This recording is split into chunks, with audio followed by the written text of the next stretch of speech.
unissons-nous dans la prière avec Kanguka, en invoquant le nom du Dieu Tout-Puissant. Que sa bénédiction soit sur chacun de vous. Shalom à tous les éditeurs de l'émission Kanguka, mon nom est Chris Nikumana. Aujourd'hui nous sommes vendredi. J'aimerais encore une fois vous partager de belles paroles qui sont dans la parole de Dieu et surtout des paroles qui encouragent. Parce qu'il y a beaucoup de gens qui pensent que c'est fini sur la terre, tu es découragé à cause de ce que tu vis, avec des difficultés, des choses qui ne marchent pas, tu as tout fait, tu trouves que le monde est injuste, mais j'ai une parole pour t'encourager aujourd'hui. Dans Apocalypse chapitre 21 verset 5, il est dit, et c'est lui qui était assis sur le trône dit. Ici c'est Jean qui a eu la vision au ciel. Il a vu quelqu'un qui était assis sur le trône. Il a dit, voici, je fais toutes choses nouvelles. Dieu dit lui-même, je fais toutes choses nouvelles. Pourquoi il dit toutes choses nouvelles? C'est-à-dire que ce que nous voyons, ça va passer. Tout ce que tu vois, ça va passer. Et il continue en disant, écris, car ces paroles sont certaines et véritables. Dieu confirme que tout ce que tu vois, ça va disparaître. Il y aura des choses nouvelles. Quelle bonne nouvelle. C'est une très bonne nouvelle pour ceux qui sont découragés. Tu es découragé par ce monde, le fonctionnement de son monde, ce que tu vois. Tu es découragé par les injustices de son monde, mais tout disparaîtra. La parole de Dieu dit que tout va disparaître. La terre et le ciel vont disparaître. Le verset 4, Apocalypse 21, verset 4, il dit, il essuiera toute larme de leurs yeux. Vous qui pleurez, vous qui êtes découragés, Dieu essuiera vos larmes et la mort ne sera plus. Aujourd'hui, nous pleurons à cause des personnes que nous aimons qui sont parties, mais la mort ne sera plus. Il n'y aura plus de mort. Il n'y aura plus de deuil. Le verset 4, il dit, il n'y aura plus de deuil, il n'y aura plus de cris, il n'y aura plus de douleur. Si aujourd'hui tu cries, si aujourd'hui tu souffres, cette douleur, cette souffrance, ce deuil, ça sera fini, tout va passer, car les premières choses ont disparu. Ces paroles sont vraiment encourageantes, parce que nous voyons que Dieu a un plan exceptionnel. Tout ce qui est ici, ça va passer. Il ne faut pas que tu penses que c'est fini, que tu n'as pas de chance. Peut-être tu es handicapé, tu ne peux pas marcher comme tout le monde. Peut-être tu es orphelin, ou bien tu es une veuve, mais tout ça disparaîtra. Il y a un autre monde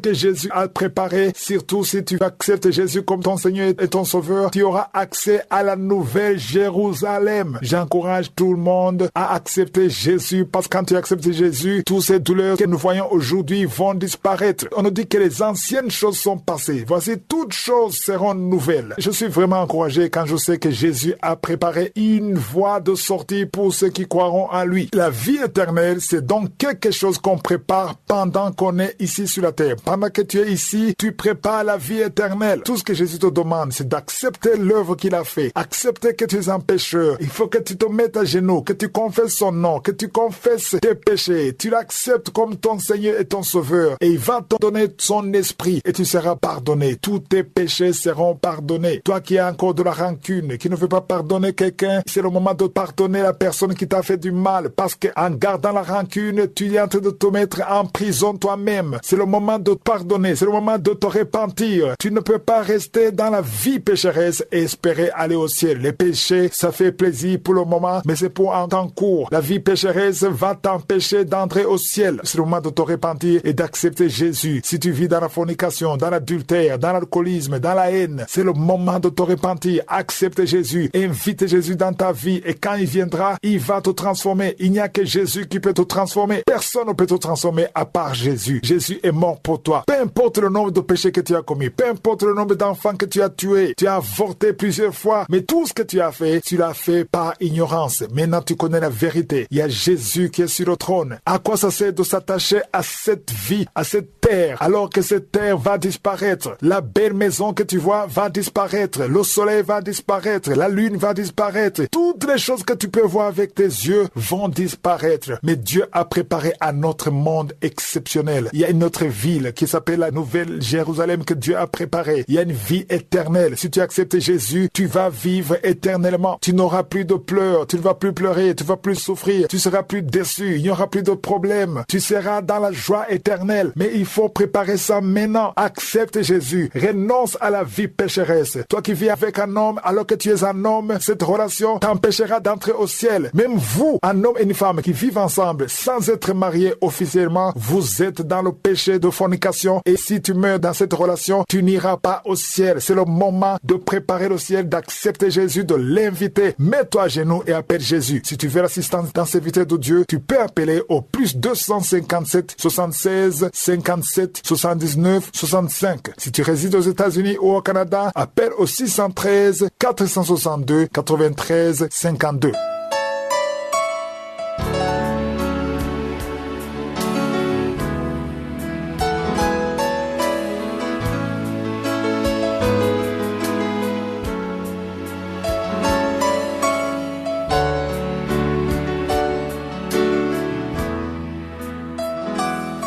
Nous sommes maintenant dans le moment réservé à l'enseignement. Nous allons clôturer cet enseignement aujourd'hui, l'enseignement que j'ai intitulé « Le commerce des prophéties et des miracles ». C'est aujourd'hui qu'on va clôturer cet enseignement qui a commencé le 11 novembre. Si tu es nouveau dans l'émission, c'est mieux d'aller dans les archives et écouter tout ce que j'ai déjà dit depuis le 11 novembre. Nous avons parlé de beaucoup de choses. Je me suis adressé à tous les dons spirituels. Ce n'est pas seulement le don de prophétie et le don de miracle, mais il y a aussi eu un accent particulier aux chantres. Pourquoi est-ce que j'ai beaucoup parlé de chantres? Parce que ce sont les chantres qui ont réagi beaucoup par rapport à l'enseignement.